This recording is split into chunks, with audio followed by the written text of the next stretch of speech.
मना सज्जना भक्ती पंथेचे जावे मना सज्जना भक्ती पंथेचे जावे मना सज्जना भक्ती पंथेचे जावे हरी श्री हरी हरी श्री हरी हरी श्री हरी हरी श्री हरी पाविले तो स्वभावे मना सज्जना भक्ति पंथेचे जावे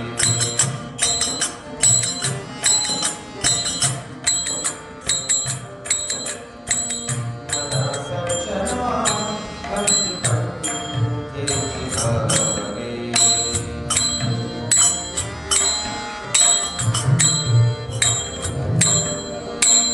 जनी निंद्यते जनी निंद्यते जनी निंद्यते जनी निंद्यते सर्व सोडून जावे जनी निंद्यते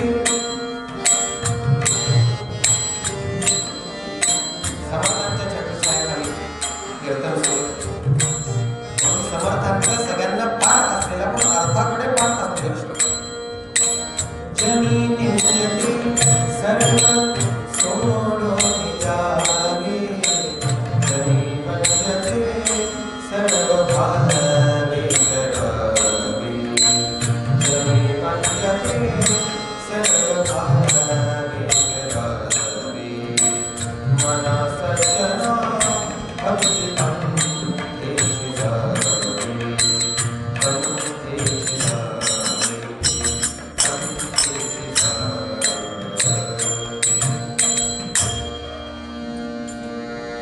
जगाच्या कल्याणा सतत झटती जे त्रिभुवनी नमो त्या साष्टांगे दैवत असे नारदमुनी आम्हाला शक्ती द्या बुद्धी प्रभूचे गान करण्या कृपादृष्टी ठेवा कीर्तनीया रंग भरण्या देवर्षी नारद महाराज की जय. मंडळी, सुरुवातीचे उत्सवाचे 5 दिवस आपण बुवांची प्रवचन ऐकली. महाभारतावरची विविध पात्र, महाभारतातली विविध पात्र. त्यानंतर कीर्तन सेवा झाली आणि आजचा दिवस हा कीर्तन जुगलबंदीचा नवा प्रयोग. कसं आहे, एखादी नवीन गोष्ट करत असताना ती सगळ्यात पहिले आपल्या आई वडिलांसमोर करून दाखवायची असते आणि त्या न्यायाने आम्ही आज सर्वात पहिला प्रयोग हा आपल्या मठामध्ये करतो आहे. कारण मठातल्या सर्वच मंडळींनी आम्हाला आपलंसं करून घेतलेलं आहे. निरूपणासाठी समर्थांचा श्लोक घेतलेला आहे. काय म्हणतात समर्थ? मना सज्जना भक्ती पंथेची जावे. समर्थांचे श्लोक कशासाठी लिहिले हो त्यांनी? तर मनाला उपदेश करण्यासाठी मनाचे श्लोक यांची रचना झाली. मग आता हे फक्त श्लोक आहेत का? तर नाही. हे लिखाण म्हणजे मनाचा शोक दूर करणारं असं आहे. मग समर्थांनी मनाला का उपदेश केला हा आपल्याला प्रश्न पडतो की इतकी सगळी अवयव आपल्याला आहेत, मग कशालाही उपदेश करू शकले असते ना, पण मनालाच उपदेश केला. का केला? तर असं म्हणतात, मनसैव कृतम कर्म. मनाने जे केल्या जातं तेच कर्म असतं. मग त्याला न्याय काय किंवा सुभाषितकारांचा एखादा आधार असावा लागतो. एक श्लोक आहे, येनैवा लिंगिता कांता तेनैवा लिंगिता सुता. काय म्हणायचंय की एक व्यक्ती आहे, एक गृहस्थ आहे, ज्याप्रमाणे तो आपल्या मुलीला जवळ घेतो त्याचप्रमाणे तो आपल्या पत्नीला जवळ घेतो का? नाही. क्रिया तर एकच दिसते ना, जवळ घेण्याची, आलिंगन देण्याची क्रिया ही एकच दिसते, पण तरी सुद्धा त्या क्रियेमध्ये बदल घडतो. का घडतो? मनात जी भावना आहे त्या भावनेमुळे त्या क्रियेमध्ये फरक जाणवतो. म्हणजे काय तर सगळी कर्म जरी शरीर करत असेल, अवयव करत असेल, इंद्रिय करत असतील, तरी सुद्धा सगळ्यावरती सत्ता कोणाची आहे तर मनाची आहे. आणि म्हणूनच समर्थांनी कशाला उपदेश केला तर मनाला उपदेश केला. मग उपदेश कोणाला करावा लागतो? जे भरकटण्याची भीती असते त्याला उपदेश करावा लागतो. मग मन हे भरकटण्याची भीती होती का किंवा आहे का तर आहेच, कारण मनच जास्त चंचल आहे. कसं चंचल आहे त्यावर एकच दृष्टांत सांगते. फ्रॉइड नावाचे मोठे मनोविकार तज्ज्ञ होऊन गेले, मानसोपचार तज्ज्ञ होऊन गेले. कसं आहे, आता एवढ्या श्लोकांची रचना समर्थांनी केली, मनाचे श्लोक, मनाला उपदेश देणारे श्लोक, तरी सुद्धा विदेशी नाव ऐकलं की जास्त प्रभाव पडतो, म्हणून फ्रॉइड. मग हे फ्रॉइड मनाची अवस्था सांगताना काय सांगतात? त्यांचं कुटुंब एकदा बागेमध्ये फिरायला गेलं. त्यांची एक 3-4 वर्षाची मुलगी, त्यांची पत्नी आणि ते. आता बागेमध्ये हिंडत असताना त्यांना कोणीतरी परिचित व्यक्ती भेटले, म्हणून ते त्यांच्याशी बोलायला लागले. त्यांच्या पत्नीचंही तसंच झालं, म्हणून ती सुद्धा बोलायला लागली. आता झालं काय, ही जी 3-4 वर्षाची मुलगी होती ती खेळत खेळत कुठेतरी चालली गेली. आणि जेव्हा या दोघांचाही संवाद संपला आणि ते भानावर आले, तेव्हा त्यांच्या लक्षात आलं की आपली मुलगी आजूबाजूला कुठेच दिसत नाही. आणि म्हणून दोघंही एकमेकांना विचारणा करायला लागले की आपली मुलगी कुठे गेली. आता दोघांनाही भीती वाटायला लागली, पण फ्रॉइड मन जाणणारे, मनाचे तज्ज्ञ, मानसोपचार तज्ज्ञ, ते त्यांच्या पत्नीला म्हणतात, अगं तू तिला कुठे जाऊ नको असं सांगितलं होतं. तिकडे ना एक पाण्याचं ठिकाण आहे, तिथे जाऊ नको असं मी सांगितलं. मग चल, ती तिथेच आपल्याला सापडेल. आणि तिथे जाऊन बघितलं तर बरोबर ती त्या पाण्यामध्ये खेळताना दिसली. म्हणजे काय, लहान असो, मोठा असो, प्रौढ असो, जखम आकारा असो, जे नाही म्हटलं तेच बरोबर घडतं. आणि समर्थांना माहित होतं की मनुष्य हा जन्माला तर आला आहे, पण कोणत्या मार्गाने जाणं अपेक्षित आहे हे आपल्याला सांगावं लागेल, त्याशिवाय ते होणं शक्य नाही. आणि म्हणून समर्थांनी मनाला उपदेश केला. काय उपदेश केला? मना सज्जना. आता सज्जना का म्हटलं हो तर एखादं द्वाड मूल आहे किंवा एखादा चिडका मनुष्य आहे, एखादी चिडकी स्त्री आहे, तिच्याशी आपल्याला समजा किंवा त्या व्यक्तीशी आपल्याला समजा बोलायचं असेल किंवा त्या मुलाला आपलंसं करून घ्यायचं असेल तर त्याला आपल्याला आधी कुरवाळावं लागतं, खाऊ द्यावा लागतो, एखादं चॉकलेट द्यावं लागतं, तर ते आपल्या जवळ येतं. तसंच समर्थांनी केलं. मना, अरे तू सज्जन आहेस, सज्जना ये ये. आणि कशाचा स्वीकार कर? पंथाचा स्वीकार कर. पंथ म्हणजे मार्ग. आणि कोणत्या पंथाचा स्वीकार कर तर भक्ती पंथाचा स्वीकार कर. काय? मना सज्जना भक्ती पंथेची जावे, आग्रह धरलेला आहे. भक्ती पंथे जावे असंही म्हणू शकत होते. ते समर्थ आहेत, त्यांना शब्द कमी पडले म्हणून एखादा अव्यय जोडून देऊ अशी गरज नाही. प्रत्येक शब्दाला, प्रत्येक मात्रेला काहीतरी अर्थ आहे. मग मना सज्जना भक्ती पंथेची जावे, भक्ती पंथांनीच जावं असा त्याचा अर्थ. मग भक्ती पंथच का बरं सांगितला हो तर सगळ्यात पहिली गोष्ट, भक्ती ही सगळ्यांना समाविष्ट करायला शिकवते. भक्तीचं स्वरूप हे फार व्यापक असं आहे आणि भक्ती ही मनुष्याला दृढत्व प्राप्त करून देते.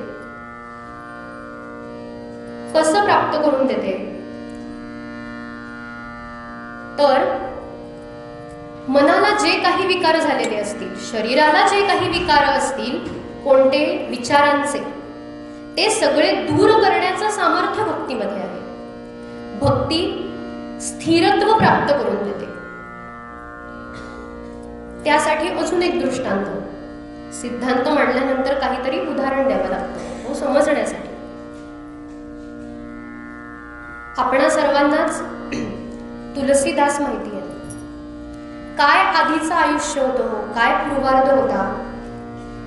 इतके वासनेमध्ये बुडालेले होते, इतके विषयांमध्ये लोलुप झालेले होते, इतकी विषयांची सवय लागलेली होती की अगदी आपल्या पत्नीला भेटायला प्रेताची बोट करून ते गेले असं वर्णन आहे. की त्यांना लक्षातच आलं नाही, इतकं मायेचं पटल होतं की त्या नदीमध्ये एक प्रेत पडलेलं होतं. त्या प्रेतांना असं वाटलं की नदी पार करण्यासाठी काहीतरी वाहनच आहे आणि त्या प्रेतावर बसले आणि ते प्रेत वल्लवत वल्लवत ते त्या तिथपर्यंत जाऊन पोहोचले. आता ती जी पत्नी होती ती बंगल्यामध्ये राहत होती, उंच ठिकाणी राहत होती. मग तिला भेटण्यासाठी कसं जायचं तर पायऱ्या सुद्धा शोधाव्या इतकी सुद्धा शुद्ध नव्हती. मग कशाने चढले तर सर्प लटकत होता, त्या सर्पालाच दोरी समजले आणि त्या सर्पाचा आधार घेऊन वर चढले आणि तिला भेटले असं वर्णन आहे. पण हे सगळं समजल्यानंतर त्या पत्नीने कान उघडणी केली आणि काय सांगितलं, अहो भक्तिपंथाचा अवलंब करा. एवढं जर सामर्थ्य आहे तर भक्तिपंथाचा अवलंब करा. ही शक्ती योग्य मार्गाकडे वळवा. आणि जेव्हा डोळे उघडले तेव्हा रामचरित मानसासारख्या ग्रंथाची निर्मिती झाली.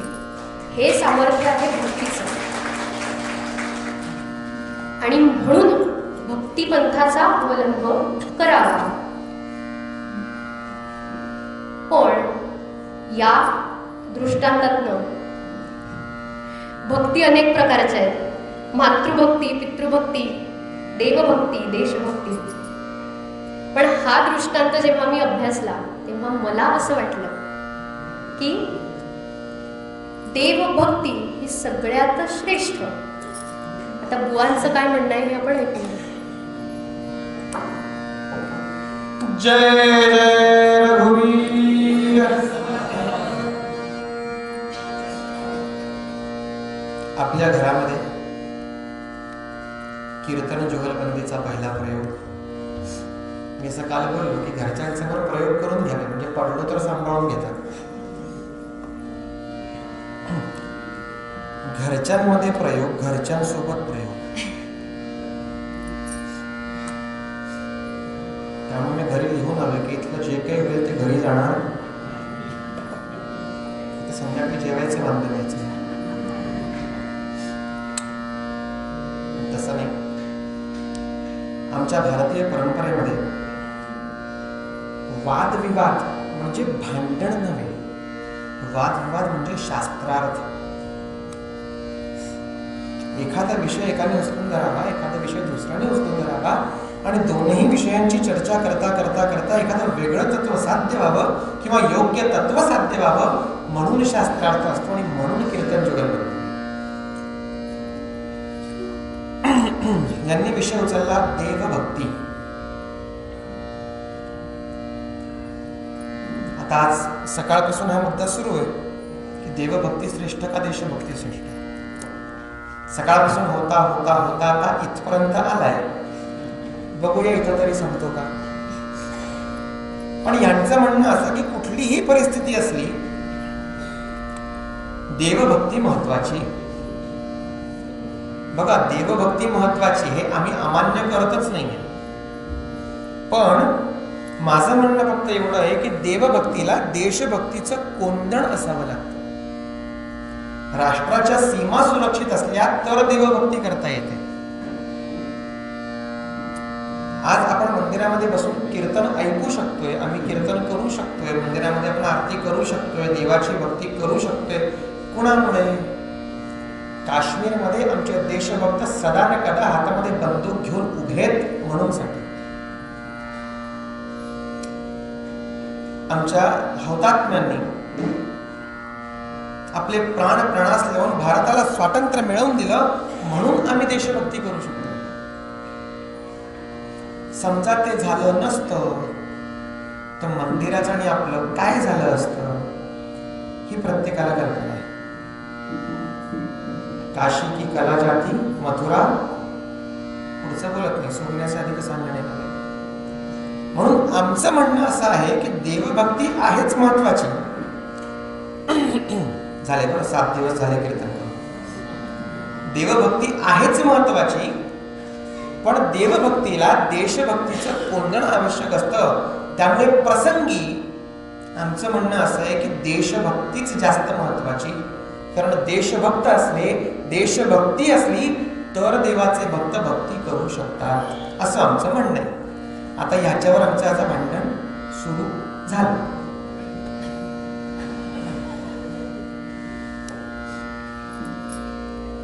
मोहनचं म्हणणं आहे की देशभक्ती श्रेष्ठ, देशभक्तीचं कोंदण हे देवभक्तीला हवं. पण मला असं वाटतं की प्रत्येक भक्तीच्या मागे देवभक्ती हवी. म्हणजे मातृभक्ती असो, पितृभक्ती असो, आचार्य भक्ती असो, राष्ट्रभक्ती असो, कोंदण हे देवभक्तीचंच महत्वाचं, हा माझा मत. कारण मनुष्य जेव्हा जन्माला येतो किती लक्ष योनी फिरून येतो आपण सर्वांना माहिती आहे. आणि तेवढ्या लक्ष योनी फिरून आल्यानंतर मनुष्य जन्माची प्राप्ती होते. आणि तो मनुष्य जन्म कशासाठी असतो हो? कितीतरी लोक जन्माला येतात आणि मरतात, मृत्यू पावतात. सगळ्यांचं सगळं सारखं आहे, पण मनुष्यामध्ये काहीतरी वेगळेपण आहे. ते वेगळेपण काय? एकतर बुद्धी, दुसरा विवेक आणि तिसरं म्हणजे मनुष्य जन्माचा अंतिम आणि सुरुवातीपासनं असलेलं ध्येय, ते म्हणजे मोक्षप्राप्ती. आणि ती मोक्षप्राप्ती कशामुळे होते? तर ती देवभक्तीमुळेच होते. कारण समर्थांनीच सांगितलं आहे, देवाच्या सख्यत्वासाठी पडाव्या जीवलगांची तुटी, सर्वस्व अर्पावे शेवटी जीव तोही वेचावा. पहिलं बाजूला ठेवू, देवाच्या सख्यत्वासाठी पडाव्या जीवलगांची तुटी, सर्वस्व अर्पावे शेवटी जीव तोही वेचावा. पण कशासाठी? तर देवाच्या सख्यत्वासाठी. म्हणजेच काय? तर जीव वेचायचा आहे, पण कशासाठी वेचायचा आहे? तर देवाच्या सख्यत्वासाठी वेचायचा आहे. म्हणून देवभक्ती श्रेष्ठ. मग आता हे कोणी केलं? तर हे अनेक संतांनी केलं. तेरढोकी गावामध्ये राहणारे संत गोरा कुंभार, समर्थांनी ही जी ओवी लिहिली ती अगदी चपखल लागू होते. काय चरित्र आहे? तर एक अगदी 1-2 वर्षाचा मुलगा त्यांचा, काय व्यवसाय होता? तर व्यवसायानं ते कुंभार होते. मडकी घडवण्याचा त्यांचा व्यवसाय. आणि रोज मडकी घडवावी, आणि ती घडवता घडवता नुसती मडकी घडवायची का हो? तर नाही, विठ्ठलाची भक्ती करायची. आणि भक्ती करता करता येणाऱ्या जाणाऱ्या प्रत्येकाला तत्वज्ञान समजावून सांगायचं. आणि एक दिवस त्यांची पत्नी कशासाठी गेली? तर नदीवर पाणी आणायला म्हणून गेली. आणि पाणी आणायला गेल्यानंतर तिने सांगून ठेवलं होतं की घरामध्ये बाळ खेळत आहे तेव्हा त्याकडे जरा लक्ष ठेवा. नाहीतर बसा विठ्ठल विठ्ठल करत. आणि झालं मात्र तेच. इकडे यांची भक्तीची धुंदी चढली, 9 ही दारं बंद झाली, भाव समाधी लागली. आणि इकडे विठ्ठल विठ्ठल विठ्ठल विठ्ठल विठ्ठल विठ्ठल सुरू आहे. इकडे मोठा मातीचा गिलावा कालवलाय, त्यात पाणी ओतलंय, त्यावर ते उभे आहेत आणि थय थय थय थय नाचतायत. आणि येणाऱ्या जाणाऱ्या प्रत्येकाला सांगतात, काय सांगतात? फिरत्याचा कावरती खेसी मातीला आकार, विठ्ठला तू वेडा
बोलता बोलता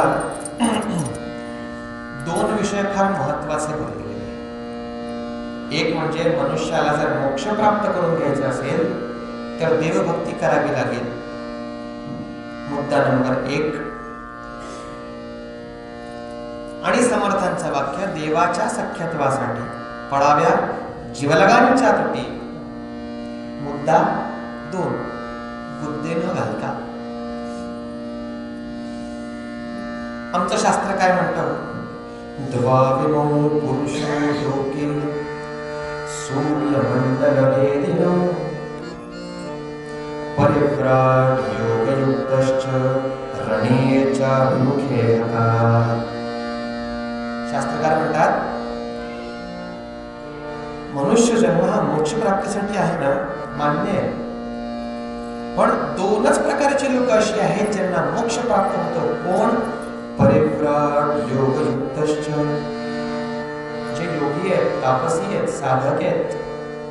आणि दुसरे रणेच्या अभिमुखे हताः, म्हणजे जे रणांगणावर आपल्या देशाच्या धर्माच्या संरक्षणासाठी मरतात ना, त्यांनाच मोक्ष आहे. कुठे मोक्ष आहे हो? देशासाठी धर्मासाठी मरणाऱ्या संभाजी राजांना मोक्ष आहे.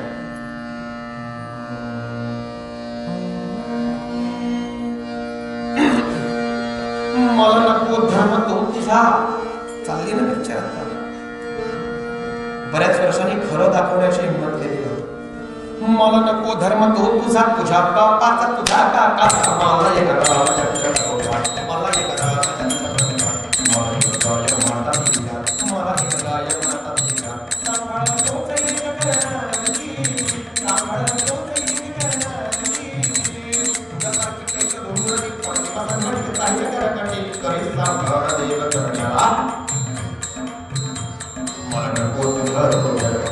किती सोपं होतं. स्वतःचं स्वराज्य मावळ प्रांत सह्याद्री दिला असता औरंगजेबाच्या पायाशी आणि देव देव करत बसले असते. स्वराज्य आलं असतं. मला नको धर्म तो तुझा, तुझ्या बापाचा, तुझ्या काकाचा, मला एक राम नंद प्रभुचा, मला एक दायनाचा देवा, सांभाळ तोच एक करणारे.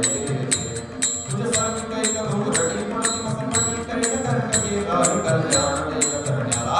मला नको तुझा तो धर्म, मला नको तुझा तो धर्म, मला नको तुझा तो धर्म, सोडविल कर्म काढील तुझं चरण. पुढच्या जन्माला गेली, पुढच्या जन्माला गेली, पुढच्या जन्माला छत्रपती शिवाजी महाराज की जय. धर्मवीर संभाजी महाराज की जय. देशासाठी कुर्बान झाले. द्वाविमो पुरुषो लोके सूर्यमंडल भेदिनो परिव्राट योगयुक्त चरणेच्या अभिमुखे होता. आणि जे समर्थ म्हणाले देवाच्या सख्यत्वासाठी पडाव्या जीवलगांसी तुटी, तेच समर्थ मला म्हणतात बहुत लोक मिळवावे, एक विचारे भरावे, कष्टे करोनी घसरावे क्लेच्छांवरी.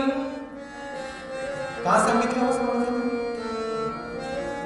कारण देवभक्ती कितीही महत्वाची असती तरी परिस्थिती बघता राष्ट्रभक्ती जास्त महत्वाची हे समर्थांना सुद्धा कळत होतं. म्हणून समर्थांनी आम्हाला उपदेश केला. आणि देवभक्ती कधी करता येते हो? जेव्हा देश सुरक्षित असेल, देशभक्त सामर्थ्यवान असेल. एखादं पत्र येतं राजगडावर, जो मत निघाला खान सरदार विजापूरवाला, जो मत निघाला खान सरदार विजापूरवाला, शिवनेरीचा शिवसिंह मोठा विजृंभायाला, विडबा मराठीत आला नाचत्या चंद्रकोरीला, विडबा मराठीत आला नाचत्या चंद्रकोरीला. या वार्ता गोठविणारे शिष्याचे मनाचे प्यारे, मग जावे शेकिरणारे, ते घोषक होते मंत्र, जय जय रघुवीर समर्थ, ते घोषक होते मंत्र, जय जय रघुवीर समर्थ. घोषले कुलोत्तम शिष्य. महाराज आहे म्हणून समर्थ आहे, समर्थ आहे म्हणून राहते. घोषले कुलोत्तम शिष्य होता, तो राज्य विभव संपन्न, अविरक्त साधू होता, ब्रह्मक्षत्रिय तेजाचा हा अपूर्व संगम होता. संतगावची जाती कोणी, शुंठितही होय भवानी, ते जे गणसे गुरुवाणी, राष्ट्राच्या कल्याणार्थ रघुवीर समर्थ, धर्माच्या कल्याणार्थ जय जय रघुवीर समर्थ, देशाच्या कल्याणार्थ जय जय रघुवीर समर्थ, राष्ट्राच्या कल्याणार्थ, हिंदूंच्या कल्याणार्थ, देशाच्या कल्याणार्थ जय जय रघुवीर.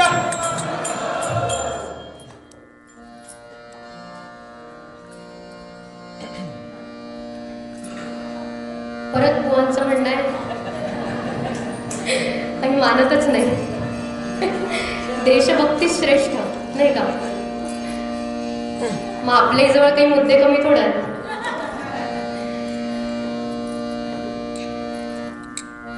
काय म्हणतात? देवाच्या सख्यत्वासाठी पडाव्या जीवलगांशी तुटी, सर्वस्व अर्पावे शेवटी जीव तोही वेचावा. संत गोरा कुंभार, संत सावतामाळी, संत नरहरी सोनार असे अनेक उदाहरणं आहेत.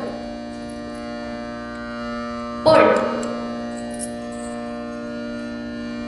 जय जय रघुवीर समर्थ असे आरोळी देणारे आमचे राष्ट्रगुरु समर्थ रामदास स्वामी यांनी राष्ट्रभक्ती शिकवली असं बुवांचं म्हणणं.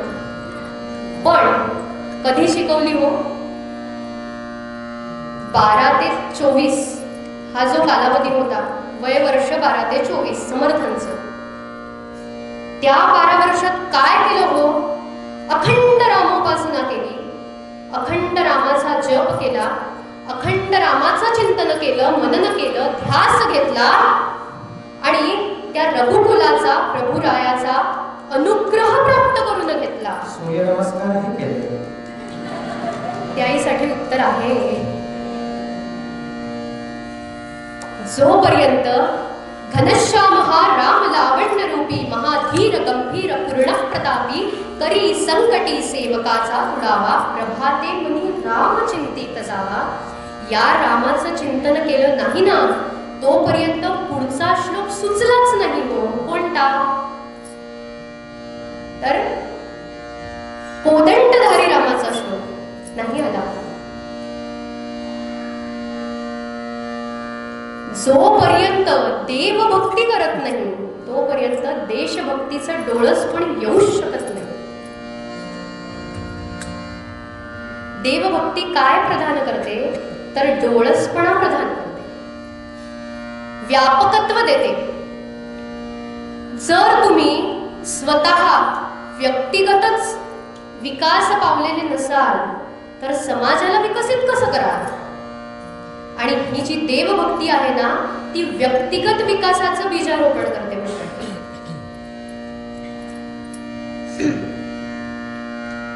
आणि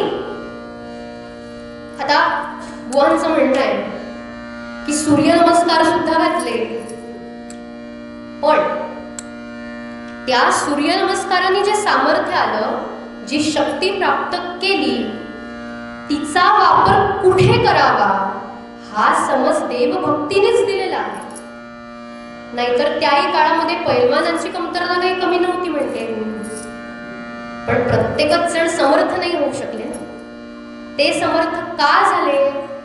कारण त्यांच्या भक्तीला कुठेतरी देवभक्तीचं कोंदण होतं, म्हणून हा डोळसपणा प्राप्त झाला. मग हा जो डोळसपणा आहे तो कसा प्राप्त होतो, किंवा हा जो विकास आहे तो विकास कसा होतो, यासाठी एक दृष्टांत. संत श्रेष्ठ तुकाराम महाराज एक दिवस स्नानासाठी निघाले, आणि स्नानासाठी निघाले असताना, स्नान करत असताना कोणत्या तरी संस्कारक्षम गोष्टीचं पठण करावं असं म्हणतात. म्हणजे शरीराची मलिनता तर दूर होतेच, पण मनाचीही मलिनता दूर होते. मग भगवद्गीतेचं पठण सुरू आहे, एकामागून एक श्लोक निघत आहेत. कोणत्या श्लोकावर येऊन थांबले? पत्रम पुष्पम फलम तोयम यो मे भक्त्या प्रयच्छति. आणि काय लक्षात आलं की विठोबाच्या दर्शनाला जायचं तेव्हा त्याला काय द्यायचं? पत्र, पुष्प, फल आणि तोय. तोय म्हणजे पाणी. मग आता हे सगळं आजूबाजूला होतं, कारण नदी किनारी आले होते ना अंघोळीला, छान हिरवगार सगळं होतं. मग फळ घेतलं, फूल घेतलं, पान घेतलं आणि नदीतच स्नान करत होते तेव्हा पाण्याची ओंजळ भरली आणि पायऱ्या चढायला लागले.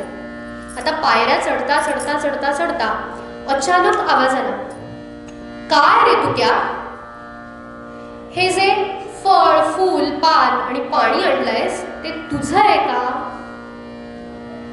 असं म्हटल्याबरोबर तुकोबांना मोठं आश्चर्य वाटलं. कोण आहे? कोण आवाज देत आहे? मागे वळून पाहिलं तर कोणीच दिसत नाही, म्हणून परत पुढे चालायला लागले. पुन्हा तोच प्रश्न, त्यांना काही कळेना. मग कोणतीही समस्या आली की त्या विठुरायाला शरण जायचं, म्हणून विठुरायांच्याच दर्शनाला गेले होते.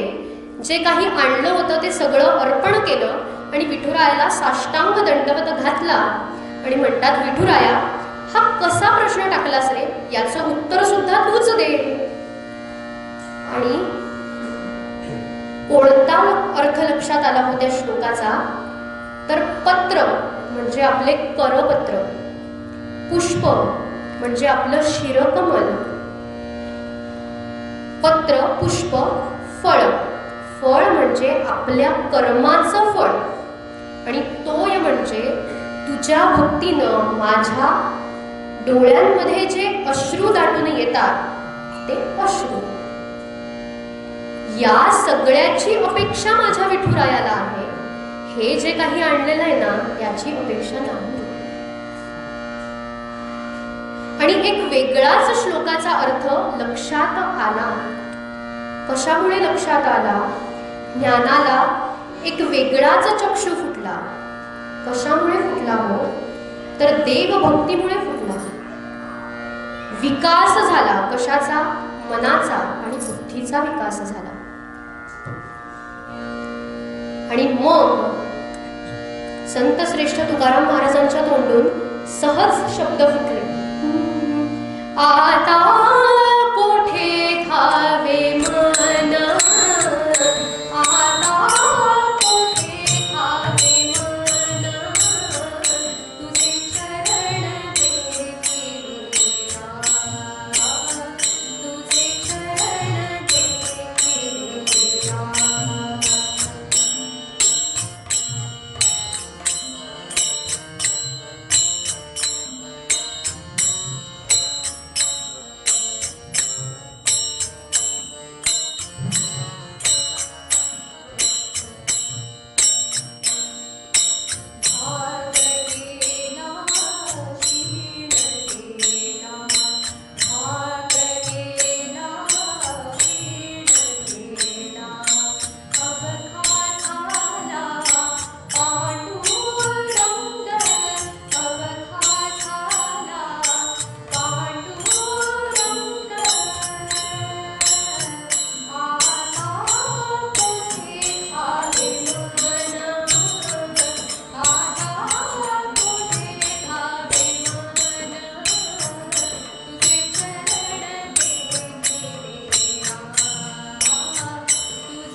अशी देवभक्ती डोळसपणा प्राप्त करून देते, विकास प्राप्त करून देते.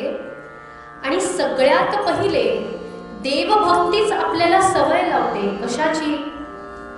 कोणासाठी तरी वेळ बाजूला काढून ठेवावा याची. कसं? जेव्हा मुलगा अगदी 2-3 वर्षांचा असतो, म्हणजे कोणी पण जन्माला आल्यानंतर घरातली वडीलधारी मंडळी काय सांगतात? बेटा, रोज सकाळी उठायचं, अंघोळ झाली की देवाला नमस्कार करायचा आणि मगच बाहेर पडायचं. आणि बाहेरून आलास ना की परत हातपाय धुवायचे आणि देवाजवळ डोकं टेकवायचं. म्हणजे काय? तर तुझ्या संपूर्ण दिनचर्येतनं कोणासाठी तरी वेळ काढणं गरजेचं आहे. आणि ती सवय सगळ्यात आधीपासून कोण लावतं हो? तर देवभक्तीच लावते. बरोबर ना? हे चित्र आपण रोजच बघतो इथे की सगळी मुलं बाहेर खेळत असतात. मोठं कौतुक वाटतं मला. मी भोपाळला जेव्हा कीर्तनाला गेली होती तेव्हा त्यांना एकच खंत होती की आम्ही आहोत तोपर्यंत मंडळ आहे, पुढे काय होईल आम्ही काही सांगू शकत नाही, पण ही खंत इथे राहणार नाही.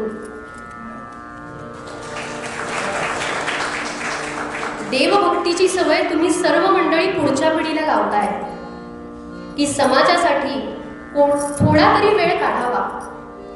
त्या मुलांना काही कळत नसेल की आरतीचा अर्थ काय, आरती म्हणजे काय, इथे येऊन सगळे गुरुजी काय करतात, तुम्ही काय करता, पण तरी सुद्धा सगळी मुलं बाहेर खेळत असतात, इथे येतात तेव्हा गामानी अगदी जख्ख असतात, पण तरी सुद्धा 2 छोट्या मुली बरोबर त्या खुर्चीवर जाऊन टुणकण उभ्या राहतात. टण टण टण टण टण टण चालू असतं, अगदी ताला सुरात. आणि इथे त्या 3-4 मुलींचा जो घोळका असतो तो बरोबर आरतीला उभा राहतो. आणि मला याचं कौतुक आहे की जी आत्ताची पिढी आहे ती पुढच्या पिढीला हा वारसा वृद्धिंगत करण्यासाठी इच्छुक आहे.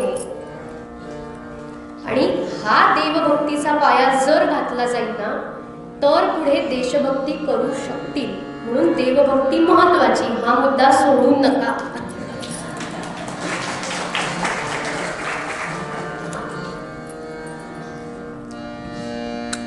पुन्हा विषय येतो की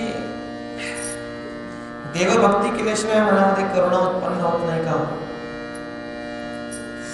भारताच्या इतिहासातले जे कोणी क्रांतिकारक होते त्यांच्या मनामध्ये आमच्या भारत मातेला त्रास होतोय, आमची आई पारतंत्र्यात आहे,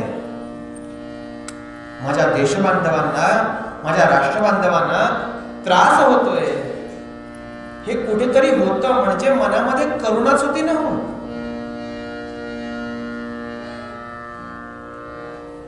का स्वातंत्र्यवीर सावरकर ब्रायटनच्या किनाऱ्यावर उभे राहून म्हणतात, ने मजसीने परत मातृभूमीला सागरा प्राण तरण. त्यांना तर आपण नास्तिक असं म्हणतो, पण त्यांच्या मनात करुणा आहे. जे काही वाद असतील, विवाद असतील, त्या वादांमध्ये आपण नाही जाऊया. पण लेनिन आणि स्टालिन वाचलेला भगतसिंग सुद्धा मेरा रंग दे बसंती चोला म्हणतो. का? त्याच्या मनामध्ये भारत देशाबद्दल, माझ्या मातेबद्दल, माझ्या देशबांधवाबद्दल करुणाच आहे ना. त्याशिवाय हे शक्य आहे? एखाद्या महत् कार्यासाठी स्वतःच्या जीवनाचं कुर्बान करून देण्यासाठी, स्वतःचं जीवन बलिदान करण्यासाठी मनामध्ये प्रचंड करुणा लागते. त्याच्याशिवाय हे शक्य नाही. 23 मार्च 1931 फासावर जातात ही 3 मुलं.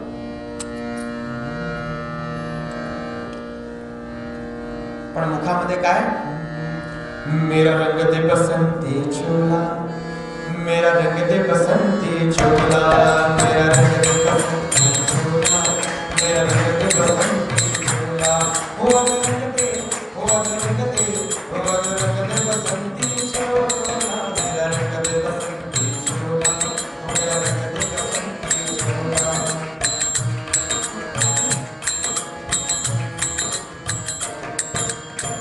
चोली को पहन शिवाजी खेले अपनी जान पे, जिसे पहन छाती की रानी मिट गई अपनी आन पे. आज उसी को पहन के निकला, पहन के निकला, आज उसी को पहन के निकला हम मस्तों का टोला. मेरा रंग दे बसंती चोला, मेरा रंग दे बसंती.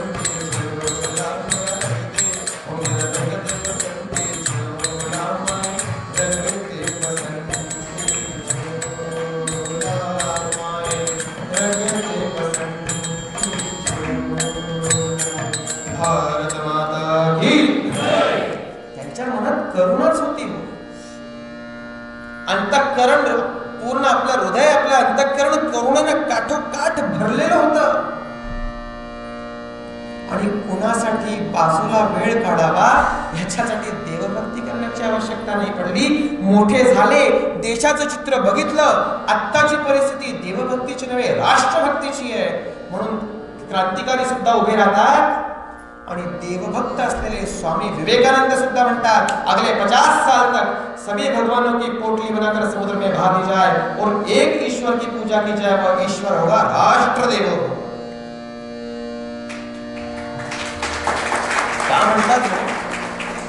पुन्हा आमचा मुद्दा तोच आहे सुरुवातीपासून की देवभक्ती महत्वाची, पण त्या देवभक्तीला देशभक्तीचं कुंदन आवश्यक आहे.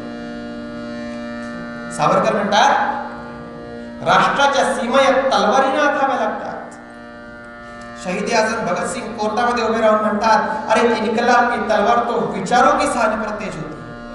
देशभक्ती म्हणजे मनात आला आणि मरून गेले इतकं सोपं काम नाही बरं. फार विचारपूर्वक कर्म करावा लागतो, डोळसपणे कर्म करावं लागतं. आणि हा डोळसपणा येण्यासाठी मनामध्ये करुणा असावी लागते, अंतःकरण उदार असावं लागतं. तुकाराम महाराज सुद्धा म्हणतात ना, भक्त ऐसे जाणा जे देही उदास.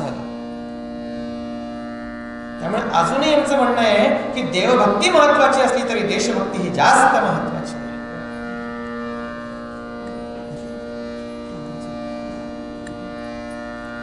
परत गुहांच्या प्रत्येक मुद्द्यावर टाळ्या वाजवते किंवा झांज ज्याची साथ करते म्हणून त्यांच्या मुद्द्याला मी जाऊन मिसळली असं अजिबात नाही. देवभक्ती श्रेष्ठ, कारण ने मजसी ने परत मातृभूमीला. भूमी या शब्दाला मातृ हे विशेषण कशामुळे प्राप्त झालं हो? ज्यावेळी घरातली जी वहिनी होती त्या वहिनीला मातृरूपामध्ये बघितलं आणि तिची मातृरूपामध्ये भक्ती केली तेव्हा लक्षात आलं. आपलं धर्मशास्त्र सुद्धा तेच सांगतं. जेव्हा आपण गुरुकुल परंपरेचा विचार करतो त्यावेळी सर्वात पहिले कोणता धडा दिला जातो हो? मातृदेवो भव, पितृदेवो भव, आचार्य देवो भव आणि मग राष्ट्र देवो भव. जोपर्यंत मातृदेवो भव, पितृदेवो भव, आचार्य देवो भव हे स्तंभ उभे राहत नाही ना, तोपर्यंत राष्ट्र देवो भव हे शिकवल्या जात नाही.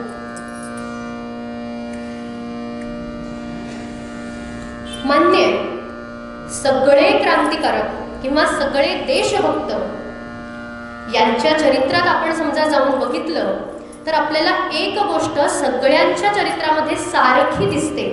ती म्हणजे कोणती? तर त्यांच्या आयुष्यामध्ये असलेलं त्यांच्या मातेचं स्थान.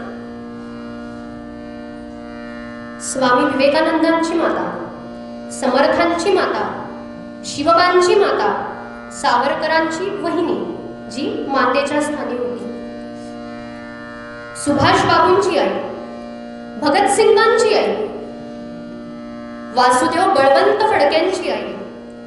ज्यावेळी आई आजारी आहे हे पत्र आलं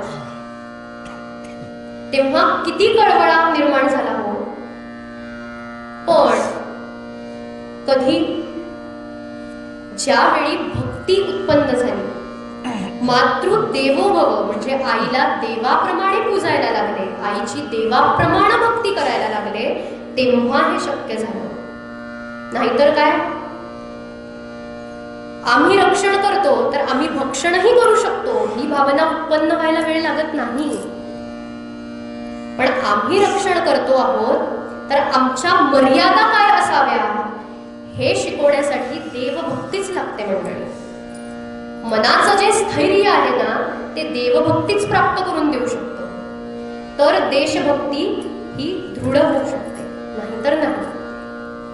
कोणताही क्रांतीवीर, कोणताही योद्धा, मग आता कोणताही कशाला, आत्ताच 19 तारीख होऊन गेली आहे शिवजयंती. हेच शिवबा, हेच छत्रपती जेव्हा युद्धासाठी म्हणून बाहेर पडायचे तेव्हा कोणाच्या दारावर जाऊन सगळ्यात पहिले वंदन करायचे हो? तर त्यांच्या कुलस्वामिनी समोर, तुळजापूरच्या देवी समोर. आणि काय म्हणायचे?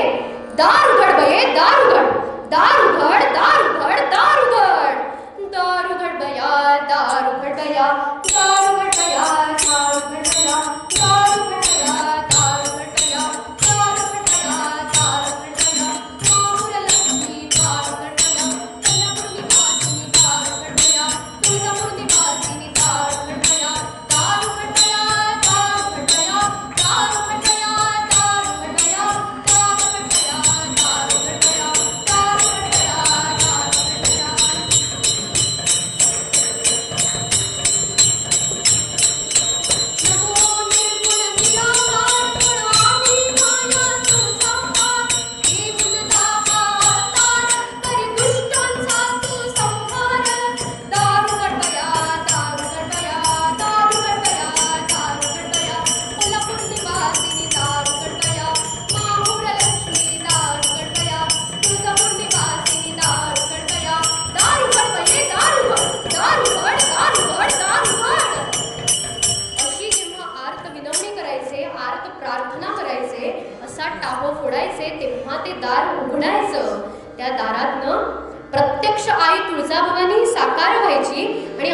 विधवांना तलवार द्यायची हो आणि त्या तलवारीनं ते लढायला जायचे, पण आधी देवभक्ती करायला हवी ना, मग ती देशभक्ती साकार होते, नाहीतर नाही होऊ शकत. आई तुळजाभवानीच समजा पाठीशी नसती तर हे शक्यच होऊ शकत नसतं.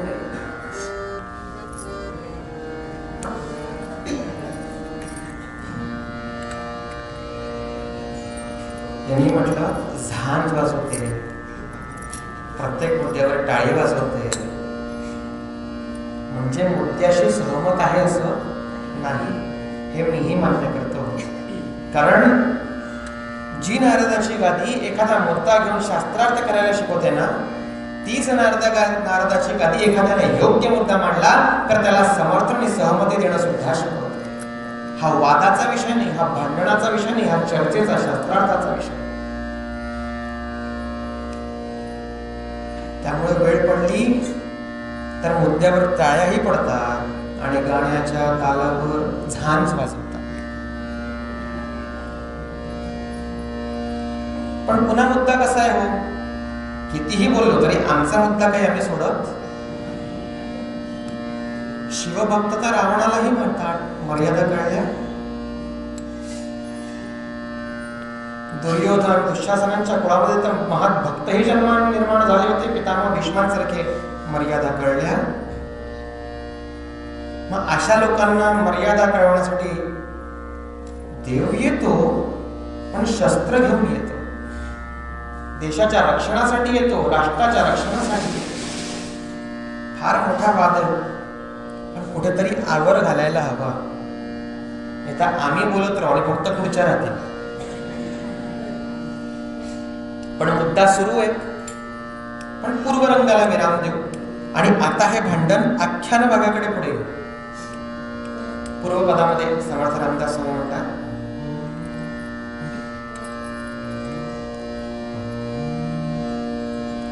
मना सज्जना भक्ती पंथेचे साधवे, मना सज्जना भक्ती पंथेचे साधवे. तरी श्री हरी, तरी श्री हरी, तरी श्री हरी, तरी श्री हरी पाविते तो स्वभावे. जनी नित्यते सर्व